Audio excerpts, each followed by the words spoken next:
Welcome to this ATA Insights webinar. Thank you for your ongoing interest and support of our webinar program. Today's session will begin in 2 minutes. ATA Insights Webinars is an online platform for the dissemination of professional renewable energy knowledge across international borders. Our aim is to democratize access to information, for innovation to spread faster, and to make the industry more competitive. And we do this through our online sessions, open to all our members. Every year we do more than 100 sessions with over 250 speakers, 50,000 attendees from more than 50 countries. To participate in the session today, use the chat on the right-hand side to introduce yourself, your company, and where you're joining from.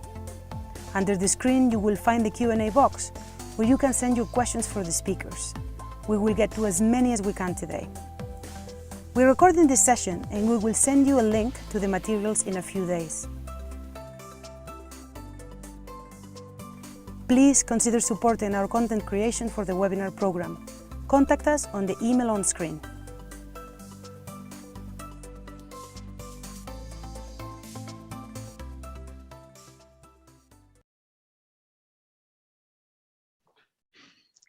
Hello, good morning or good afternoon, depending on where you're connecting from, and welcome to this ATA Insights webinar.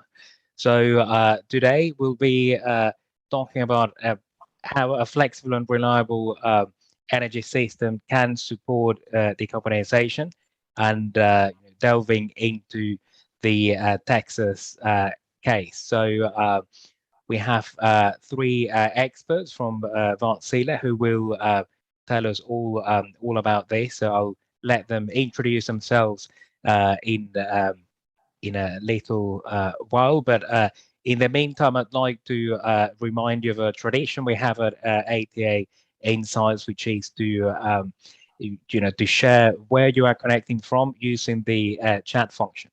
So let us know where you are connecting from. I'm actually connecting from Berlin today, and well, I'll going to stop sharing my screen, and I will ask the panelists to introduce themselves. But let me just stop sharing, and there we go. So if I'll ask, well, first of all, Kate, Mia, and Carl, welcome today. Thank you for being with us here at this webinar, and I'll just ask you to introduce yourselves very briefly. And then once you've introduced yourselves, then we'll go to the first presentation, which will be Kate. So well, I'll start in the order I see you on screen. So Kate, would you please tell us a little bit about yourself? Yeah, good morning, good afternoon, and thank you for having me, Carlos and ATA. Kate Sherwood, head of the energy storage business here for Wärtsilä North America, and I am based here in the Lone Star State of Texas, in Austin, Texas. If anyone wants to see my background and profile, there's a lot of information on LinkedIn. You can find me there. But I think if I would want to say one thing about today, I want questions from the audience. I know that webinars are hard to listen to and hard to follow. And while I live in the Lone Star State, I am joined here by 2 expert colleagues on policy and the markets. And I'll pass it on to them, but I think Mia, you're next. Go ahead, introduce yourself. Thank you, Kate. Very happy to be here today to participate in this conversation. My name is Mia Adams. I am in the Global Business Development team for Wärtsilä Energy Storage and Optimization. I am fairly new to the company, having joined earlier this year, prior to which I was at MISO leading market strategy for the design of the ISO in that region of the US, and spent the last close to 20 years of my career in strategy and innovation roles for clean tech and renewables. Thank you very much, Mia. And Carl, would you please introduce yourself briefly? Yeah, sure. Thank you. First off, Carl, it's really happy to be here. Thanks for the invite today. My name is Carl Newson. I'm the Director of Markets, Legislative Regulatory Policy for North America. I have also, like Mia, a short timer here at Wärtsilä. joining just over 6 months ago. But unlike Mia, I did not come from the MISO, I came from the CAISO. So again, 10 years at the system operator in California, specializing in resource planning and renewable integration there for the last, like I said, 10 years. Thank you very much, Carl, for your introduction and Mia. So, well, now, Kate, whenever you are ready, please start sharing your screen, and I'll give the floor to you. And just like to emphasize what Kate said. Please, do send your questions, and we'll go through as many of them as we can today. But yeah, don't miss this chance to ask your questions. And before you ask, yes, we are recording this webinar. You'll get it. You'll get the recording in a few days. Over to you, Kate. Thank you, Carlos. Again, my interest here is to introduce the topics and have my colleagues share more. But for those of you who, we've already introduced ourselves. For those of you who may not know Wärtsilä, we are a global leader in the both marine and energy markets. We have been around for over 180 years, and we are now proud to be leading the transition towards 100% renewable energy on the energy side. All of us here today are on the energy side of our business. We see ourselves leading that energy transition really in a couple of key ways. We have market-leading technologies. We mentioned energy storage and optimization, including our GEMS digital energy platform. We also have a broad array of our balancing thermal power plants, hybrid solutions of the two of them, and life cycle services.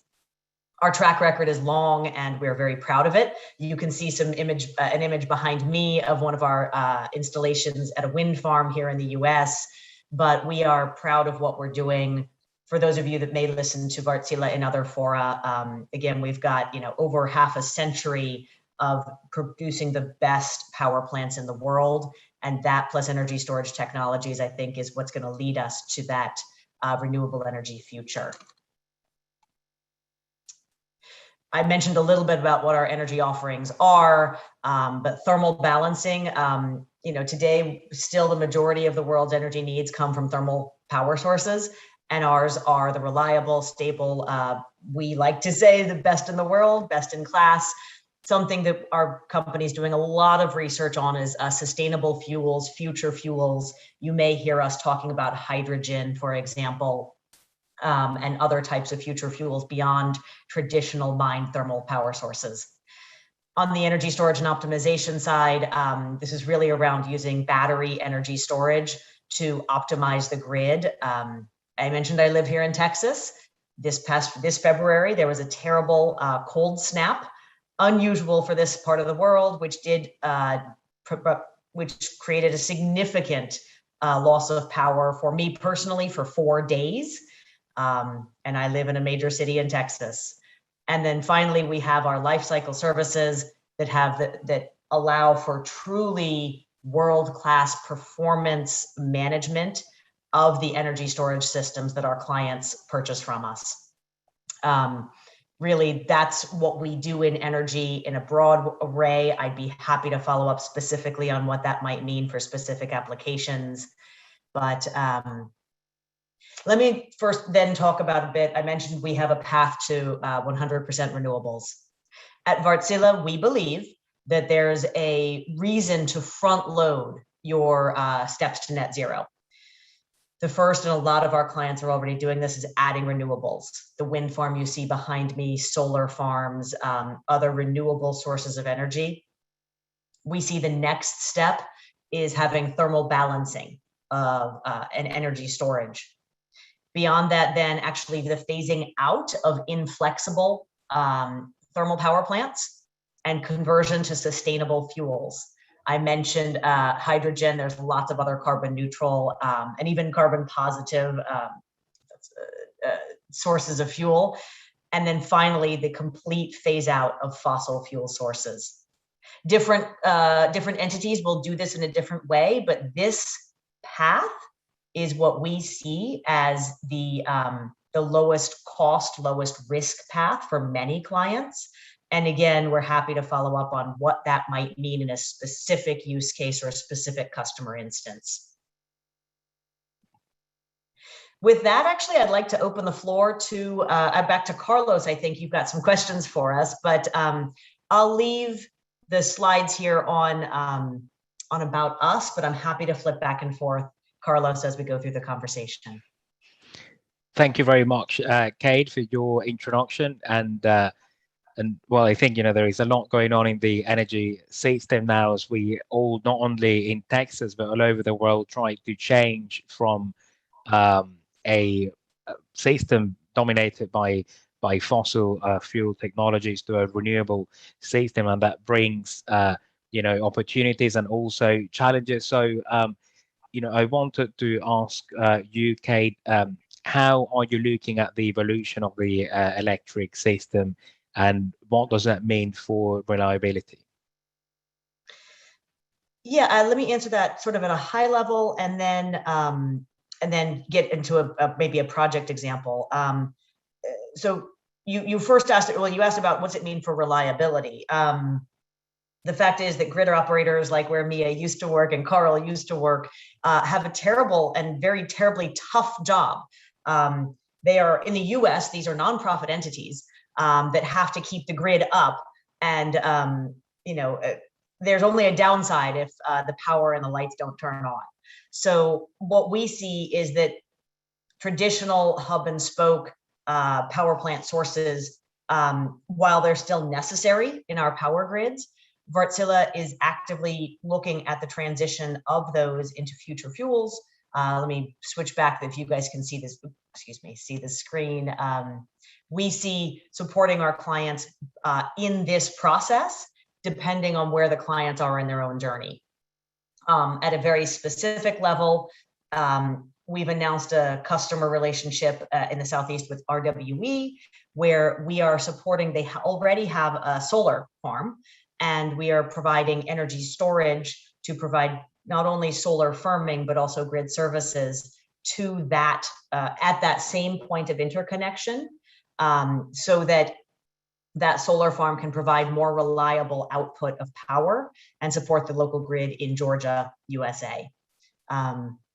Mia or Carl, anything to add about from the former regulator perspective or the former ISO perspective?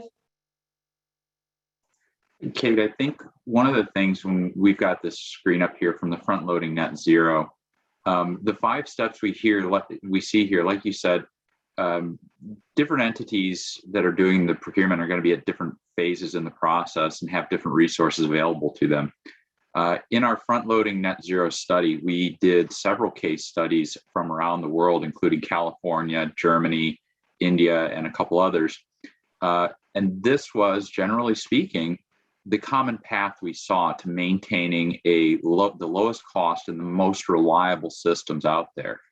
Because again, yes, the grid operators in California, MISO, and particularly ERCOT, they have very challenging jobs trying to balance the uncertainty from resources they know are on the system.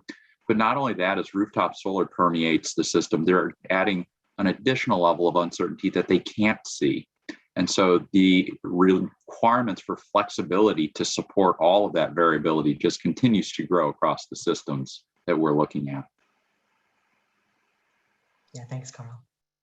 Thank you, Carl. And I think, on the same vein, so, obviously we saw, as Kate said, the cold snap in Texas last February. And could you help us, as the expert in markets, understand what the market looks like in Texas and how that relates to that situation that we saw in February last year? Yeah, Texas is a unique entity in the United States. It's combining 2 very interesting elements. The first is what I would call open access retail service. So there's great levels of competition for retail providers in Texas, which means good things for ratepayers generally, because competition tends to drive prices down to the lowest possible level, as opposed to looking for regulated utility where they're doing kind of some of the cost of service elements. The other unique element of Texas is it's an energy-only market.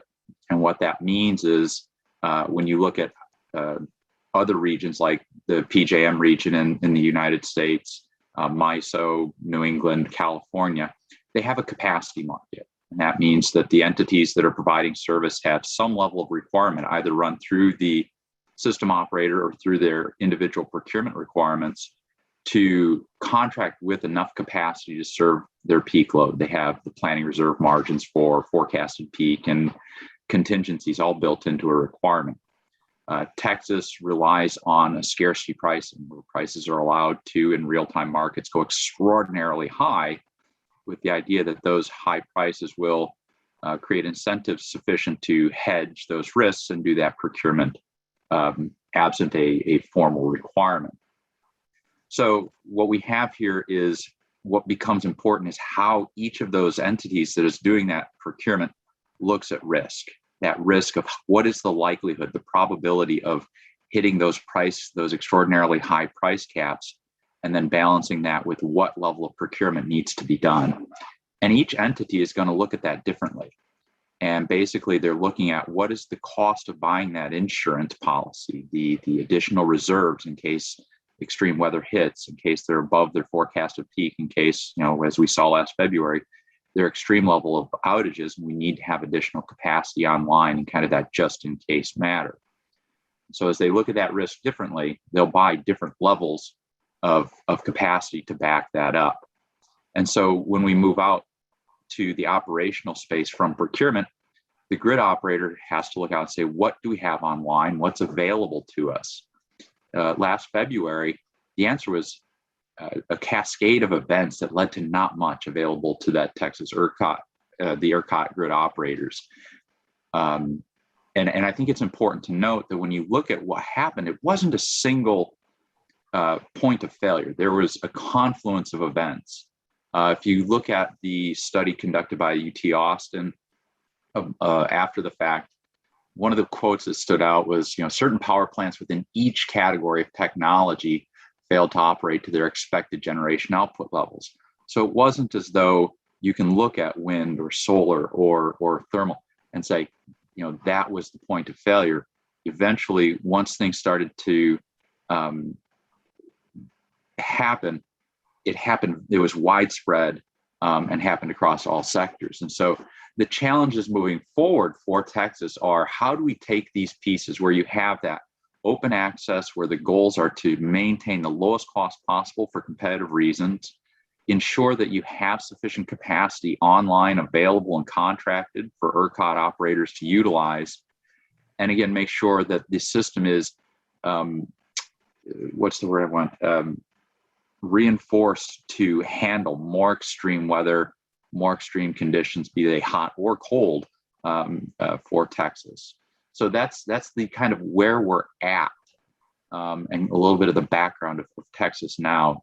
I think then the question becomes, and part of what we want to talk about for the rest of this, is where do we go from here? What are next steps for the state? Right. Thank you, Carlo.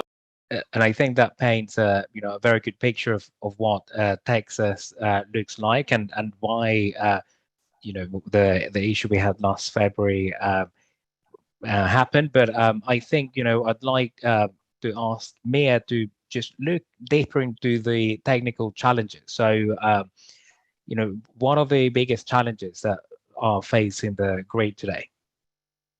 Thank you, Carlos. I think we have three big categories of challenges that grid operators are facing.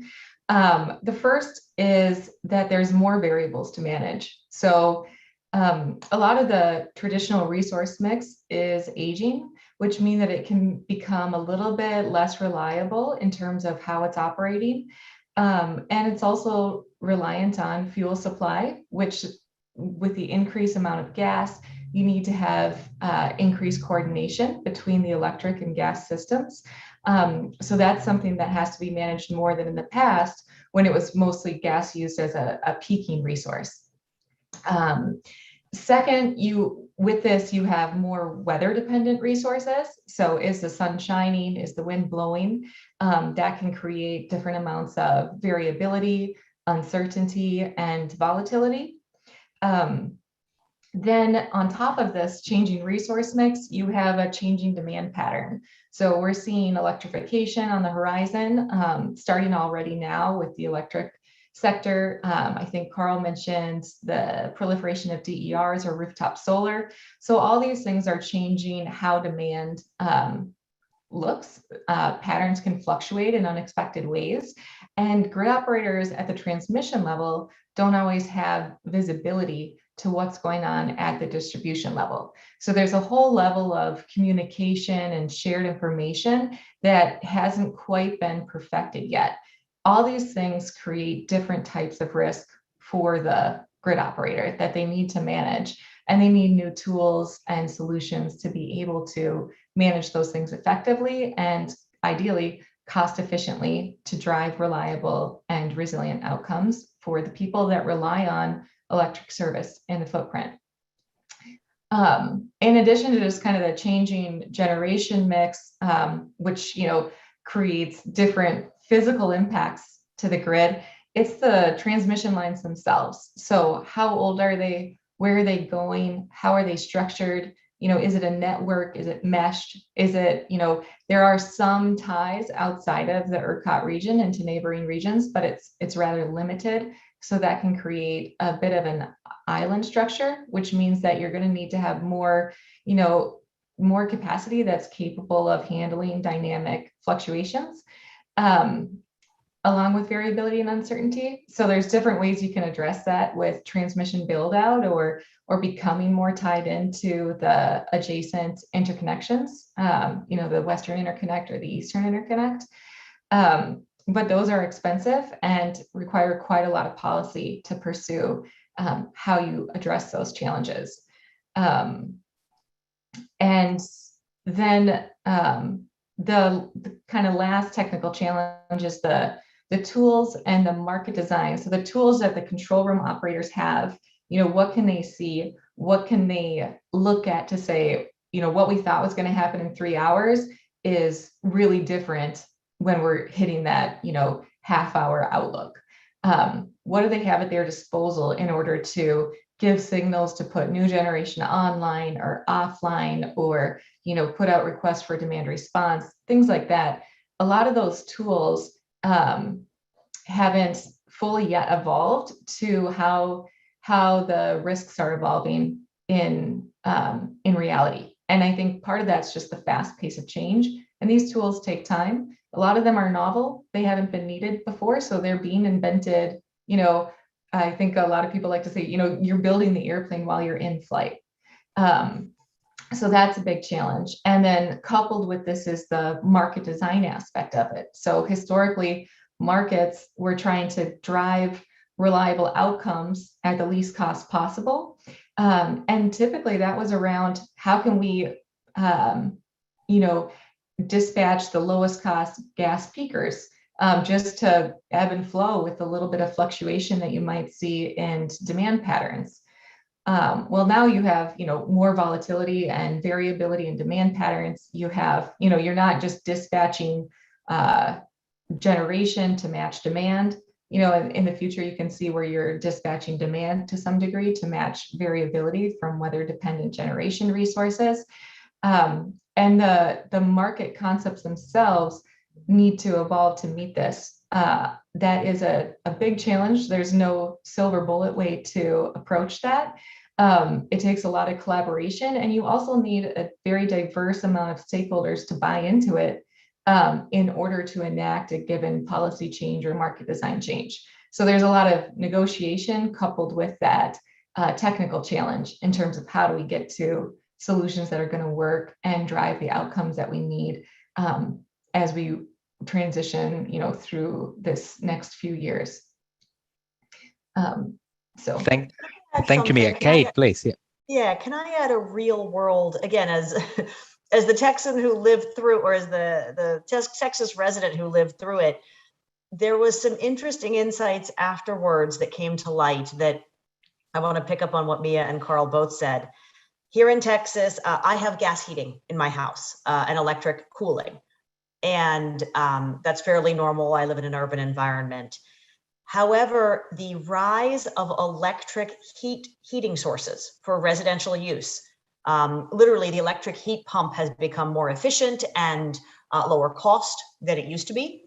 And what was impossible for the grid operator to see was, to use the proverb, death by 1,000 cuts.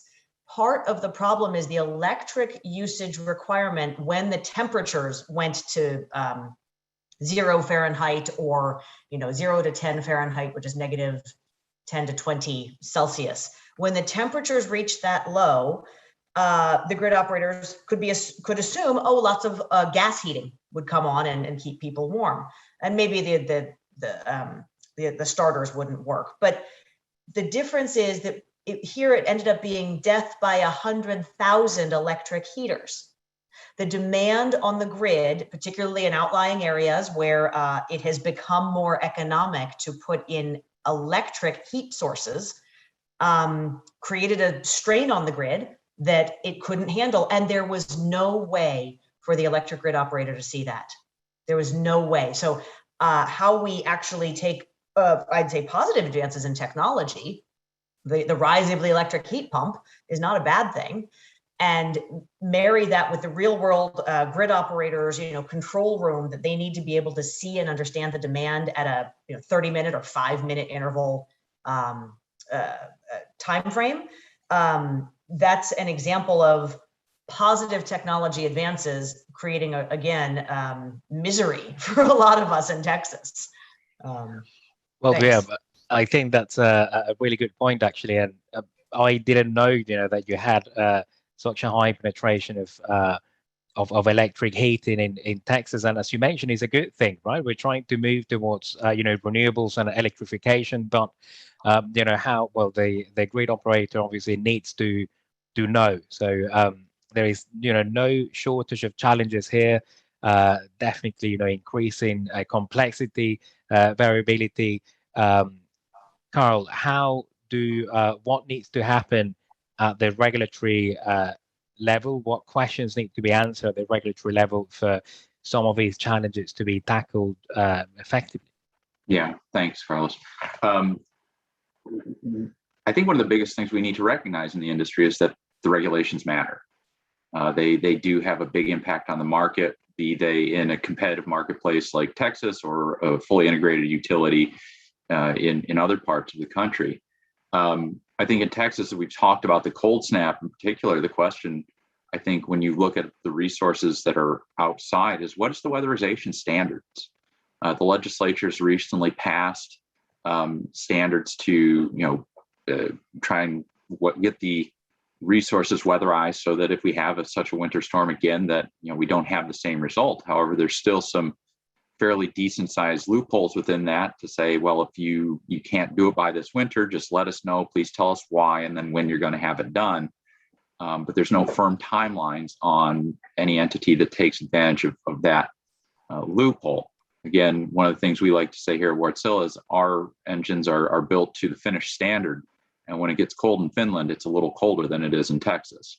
So, but that also goes to the flip side. We talk about weatherization for the cold because of the heat snap, but also remember that hot weather can cause ambient derates for thermal generators that are not properly weatherized. So a 100 megawatt thermal resource sitting uninsulated outside can have a derate of 20 to 30%. So you're not necessarily going to get all that generation. So weatherization is important.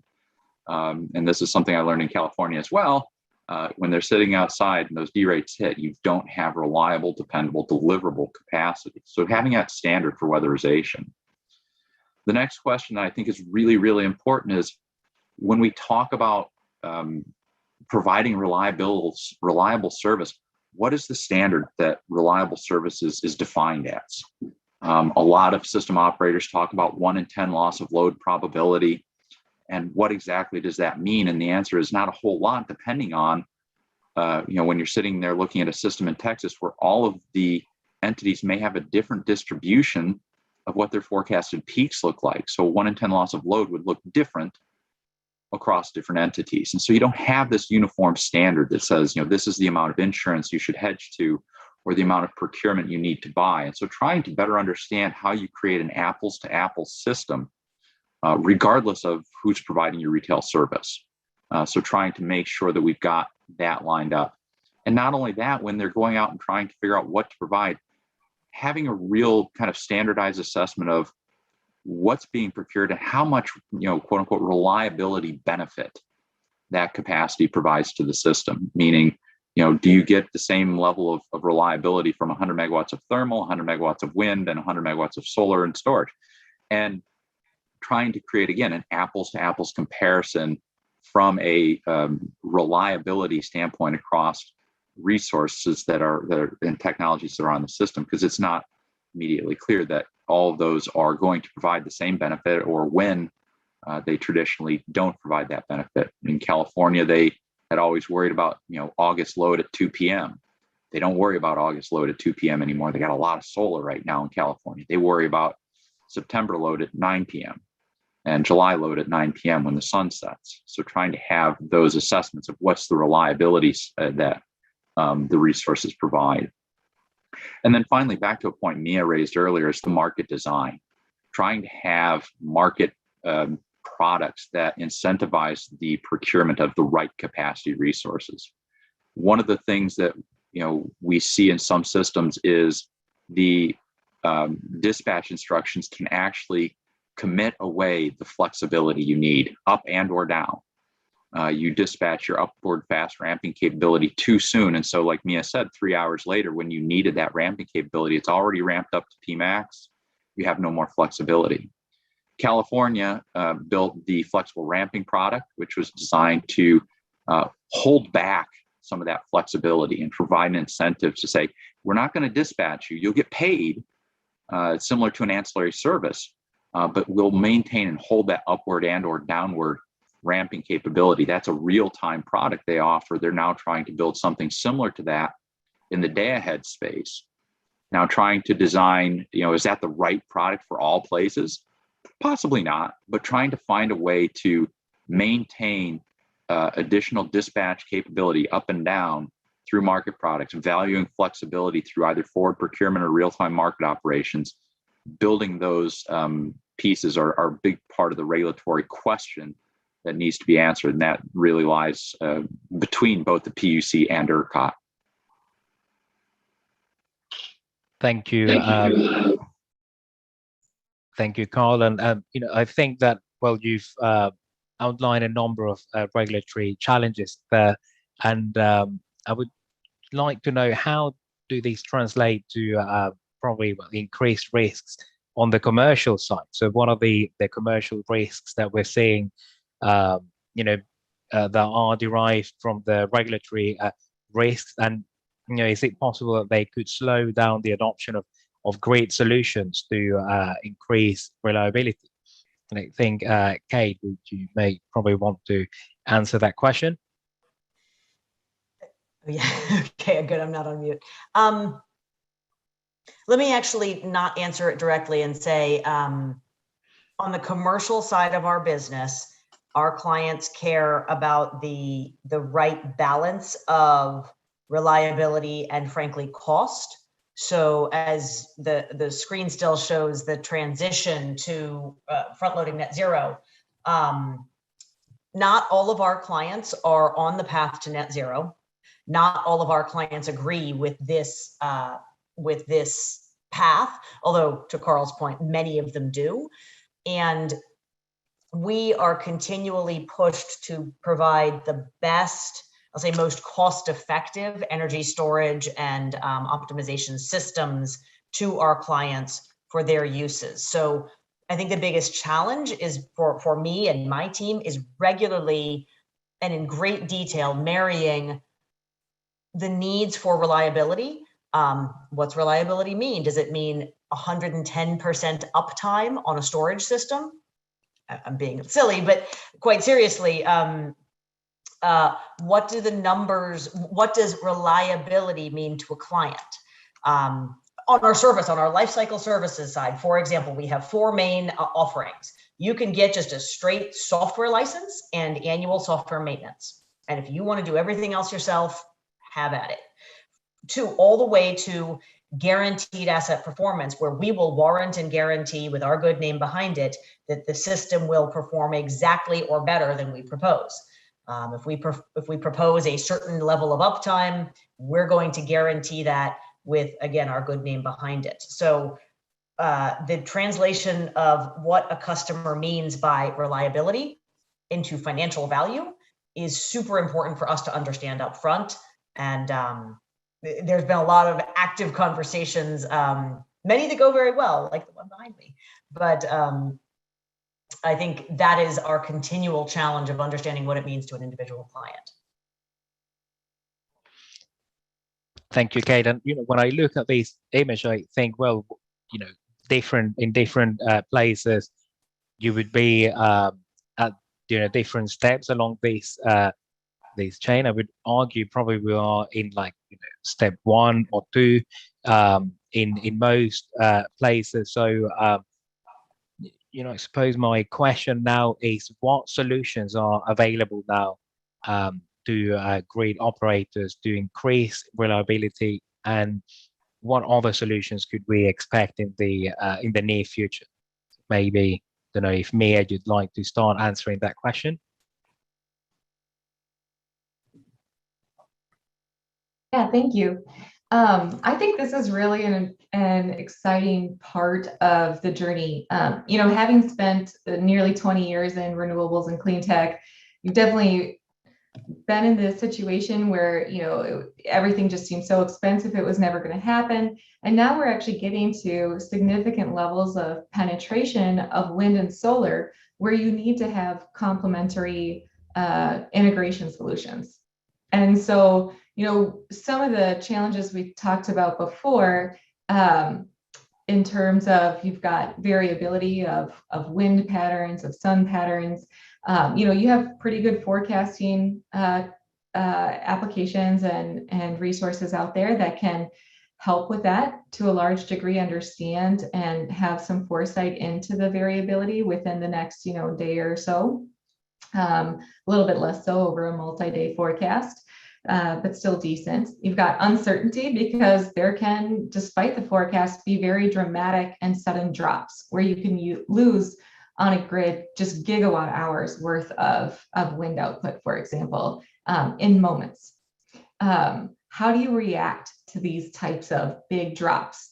That's one big issue. Also, there's just everyday volatility. As clouds float over a wind farm or other things happened, you have very quick up and down changes in output. And so I think it was Lawrence Berkeley National Lab kind of coined the shape, shift, and shimmy of what a storage resource can respond to. So it can help kind of shape the output of a renewable asset performance. It can shimmy to address those quick changes in terms of output on the volatility side.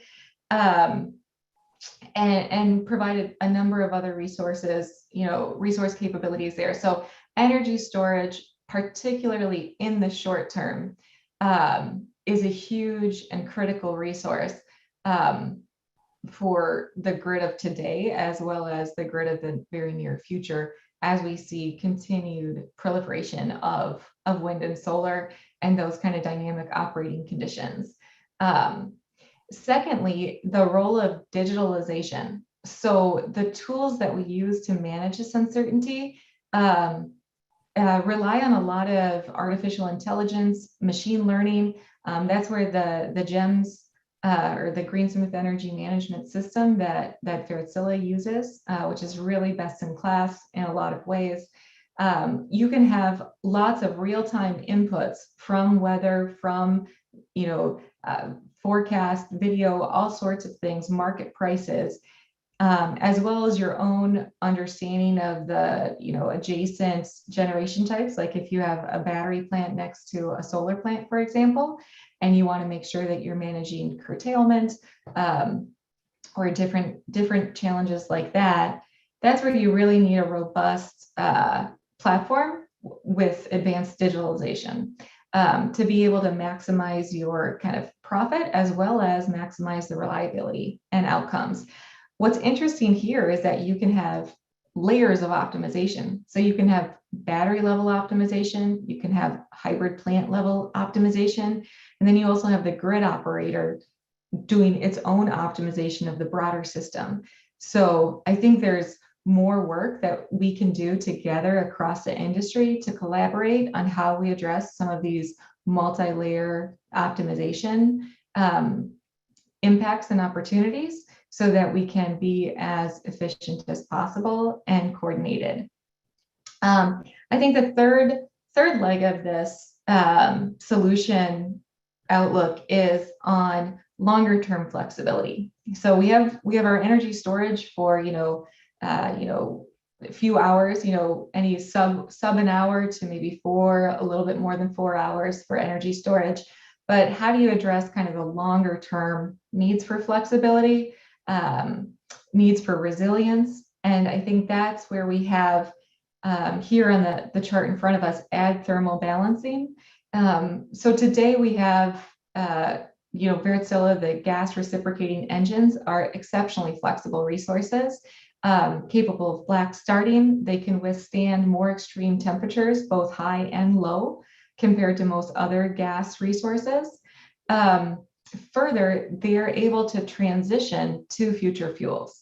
And so as you get into more of the, stage 4, stage 5, these engines can transition to something like green hydrogen or bio-based fuels or ammonia.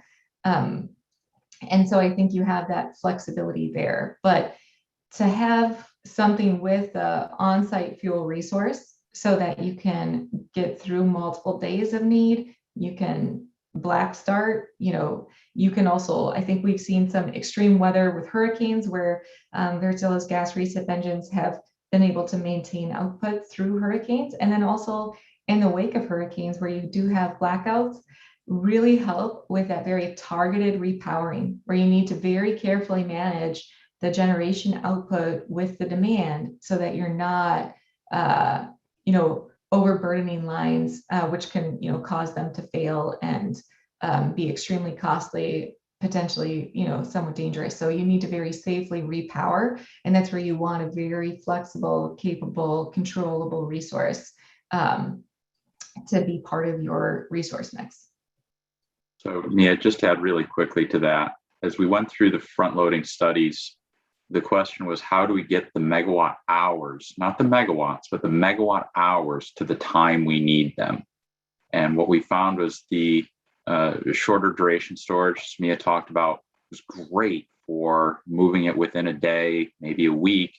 But when we needed to move massive amounts of megawatt hours across a season, we'd have to build those megawatts of storage to do that. And as opposed to just building a single megawatt of capacity that had a fuel that was readily available. And that's where those two tech types really complement one another. One taking care of things on a very day-to-day, and the other taking those megawatt hours and moving them from high solar periods to high load periods. So they really do complement one another in that way. Yeah, thank you, Carl. That's great. And maybe the last thing to add on is that these types of flexible resources also can interact very well with changing demand patterns, and how you can see, more growth of demand side resources and controllable load, as well as, growing out the transmission system to become more flexible, because you can also enhance transmission flexibility with a lot of these resources. So it's going to take a lot of changes, a lot of investment to get to a more resilient, reliable, low carbon future. Thank you, Mia. I think one of the main takeaways I've got from this session is how complex all of these solutions are, in the sense that they require the input from different actors. So you need to get the transmission operator, the regulators, industry, all of them to somehow come together and implement these solutions. So what do you think? And think probably Kate, this would be your you'd probably be the best place to answer this question. But how do you collaborate? How do you get the industry and the regulators and all the other actors to collaborate to implement these solutions and accelerate the adoption of these solutions? I'll first give the flippant answer is, you've ever seen there's an advertisement once about herding cats and how difficult it is to herd cats? And the answer is you can't.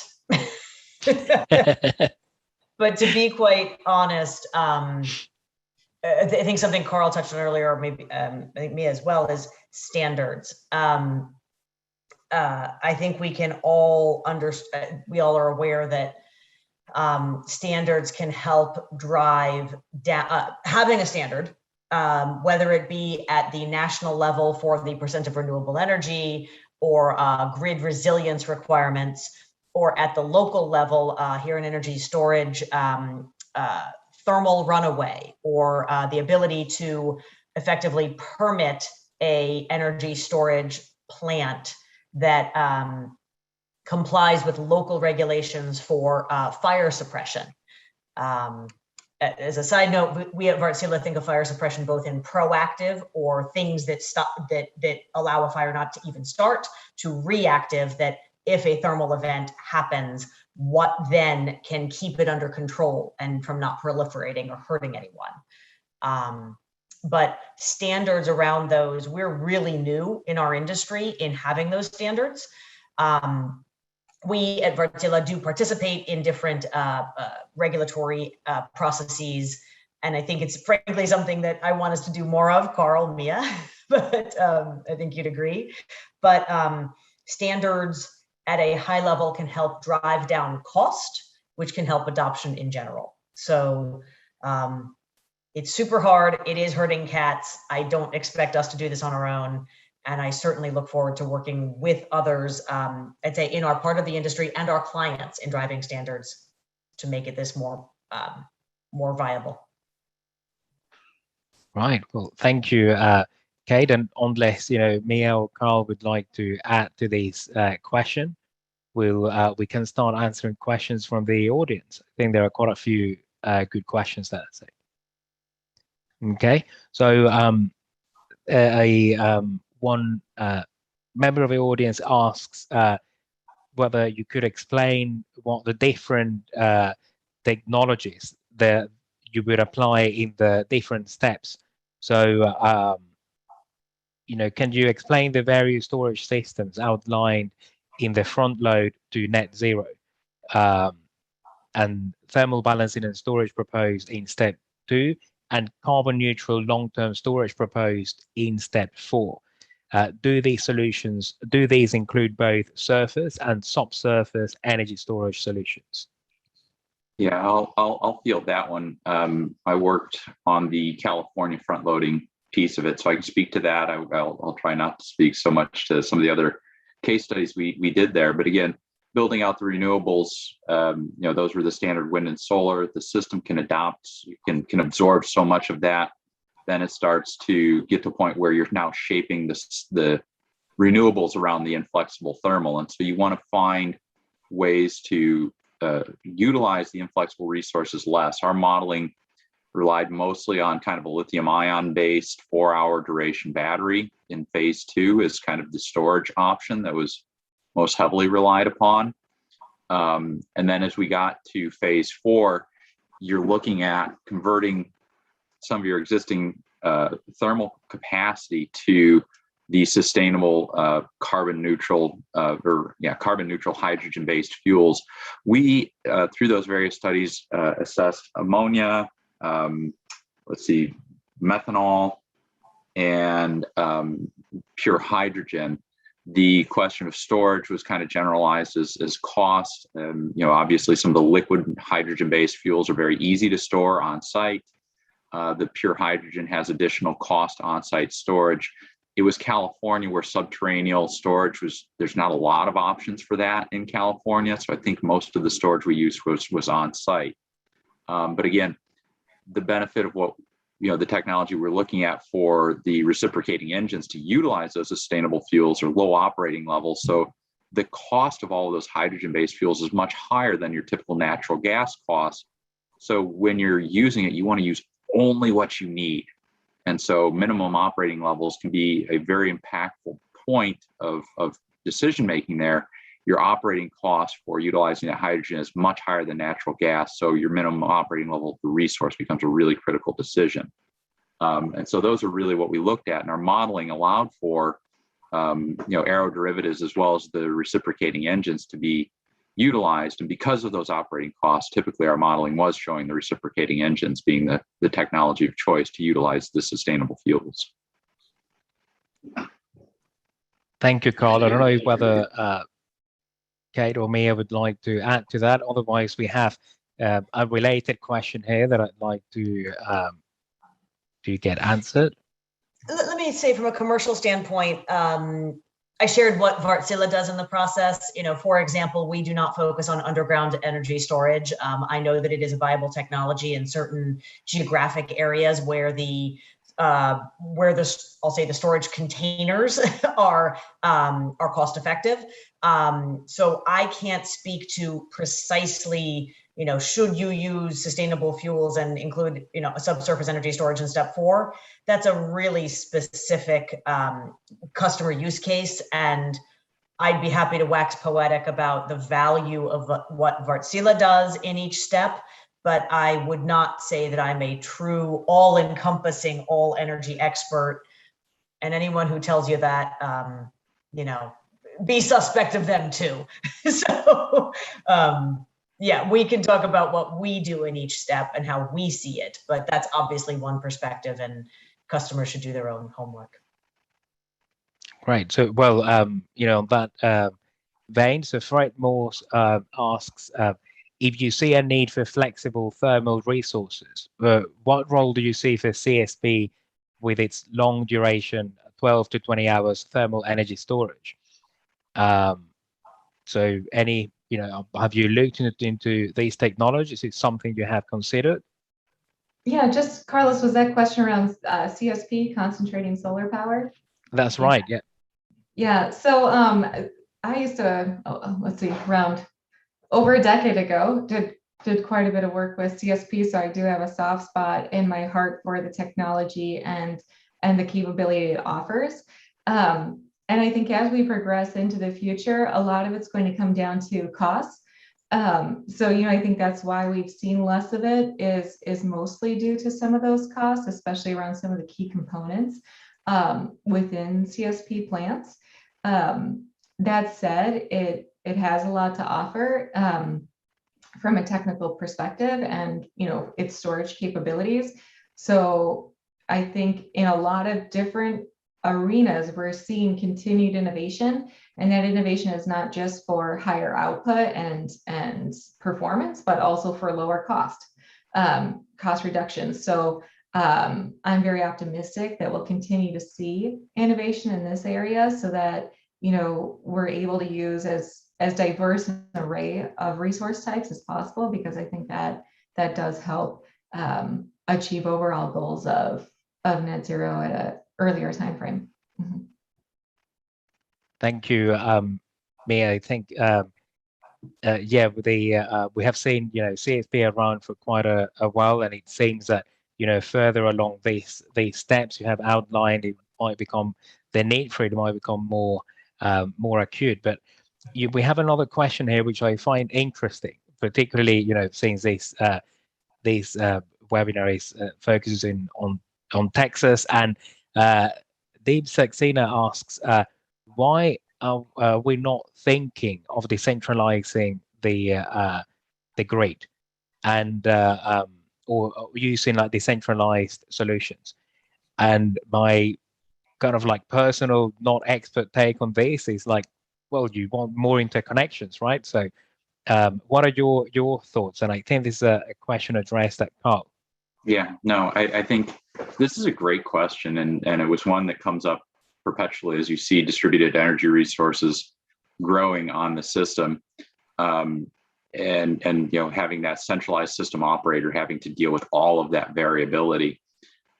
There's been permeating now for probably the last almost 10 years the idea of the distribution independent system operator, or the DSO.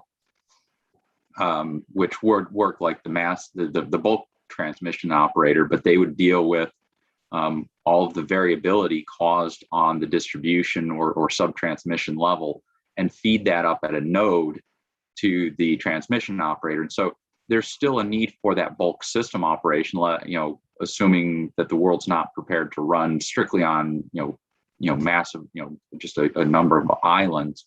So having that centralized entity facilitating that exchange between localized areas, that discussion continues to percolate. It's interesting, though, because we see at FERC and other places where the desire to integrate those distributed resources into the transmission dispatch instructions, you get some mixed messages. Do we want them to be independent small systems where they deal with all of those, that variability, or do we want them to be part of the bulk system? So we get some mixed messages on whether or not we want that distribution system operator or just to keep it all with that bulk system. But I think the conversation is a good one to have, especially as we get more and more variability. Having an entity that specializes in managing that on a local basis can be very helpful from a reliability standpoint. I think just to add on to that too, we've seen historically you dispatch generation to meet load demand, and you had fairly stable patterns in load. Now you're seeing a much more symbiotic relationship between load centers and central generation resources and grid management. And to what extent do you want to build up those local capabilities? I think it's imperative, because as we look at electrification of heating, electrification of transport, in some cases heavy industry where you could, full on chemical crackers, potentially could transition to be, powered by electricity. Those are huge load centers. That would even change the, potential needs for your transmission system.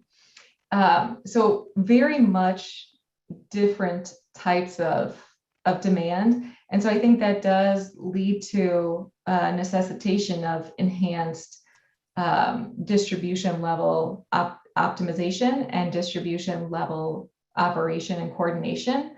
At the same time, I think it would be quite costly if you were to fully transition and just disconnect from the wholesale transmission system and the bulk electric system and the reliability and support that can provide.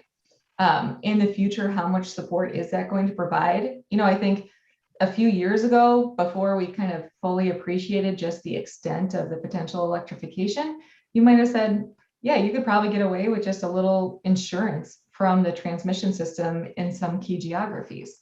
I think now, as we look at the amount of electric demand, rapidly increasing over years with electrification, you're going to need so much generation to be built out. I think you're going to want kind of all hands on deck for where that generation is coming from. So I think we're going to need to definitely focus on the build out of generation, as well as shared visibility both ways between transmission and distribution operators. Shared protocols and standards. There's a lot of work to be done there because multi-layer optimization of two very complex systems that become increasingly reliant on each other in new ways is not going to be a simple problem to solve. So I think there's a lot of industry groups and stakeholder collaboration on these topics, and huge amount of support for those. And also, it does continue to underline the need for flexible resources. Thank you, May, and we have a couple of minutes left. So, I think that maybe now, I don't know if there is any message you would like to share with the audience. I think what I'll do, there are a few questions here. What we'll do is share them with you, Kate, me, and Carl, and hopefully you can answer some of them as well. But are there any parting messages for the audience? I think there is a lot to unpack here. So, may I start? Please. I think Wärtsilä, we mentioned earlier what our solutions are. I and my team are more than happy to wax poetic about that. To the extent that customers may already have an idea that we may provide value to them. I think that on the flip side, we're not here to waste our time or people's times who are just who aren't really sure where they are yet. I think we want customers who want to work with us fairly and in a balanced way. We are early in the industry, so there are still some bad actors that can really provide mistaken understanding of what value there is to be had and what the expectation should be of a partner like Wärtsilä. So for those that want real engagement, that really want to work with us on projects like the one you see behind me again, happy to have that conversation. But we're not here to waste our time or theirs. So if you're earlier on, I'm happy to provide resources to help customers learn more, to engage with us as appropriate. Thanks for being here, and thank you for following up if necessary. Thank you, Kate. Carl, I think you unmuted your microphone, yep. So I was going to say one of the other messages that we like to deliver is the system has always been built on the idea of diversity of tech types and resources to balance out load. That fundamental principle hasn't changed. Even if you move to a renewable-based, low carbon system, diversity remains key. Finding the resources that interact and complement each other is going to be critical into the future. What we offer is, as Kate mentioned, solutions for those balancing services, both from our storage solutions as well as our thermal balancing solutions.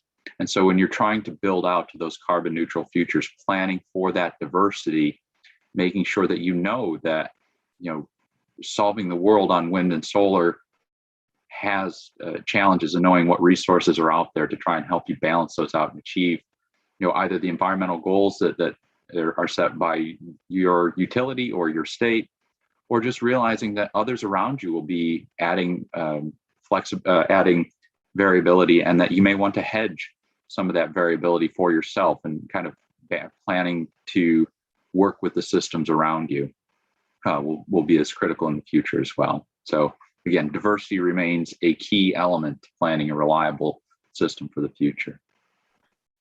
Thank you, Carl. Mia? Yeah, I think my key message would just be around optimism. I feel like we have very commercially viable solutions available today that we can put in the ground at scale. And we're seeing that happen for, almost the first time in history. So we have a great challenge ahead of us with trying to mitigate climate change. I think we are really coming together in terms of aligned vision and goals for decarbonization across regions and across countries.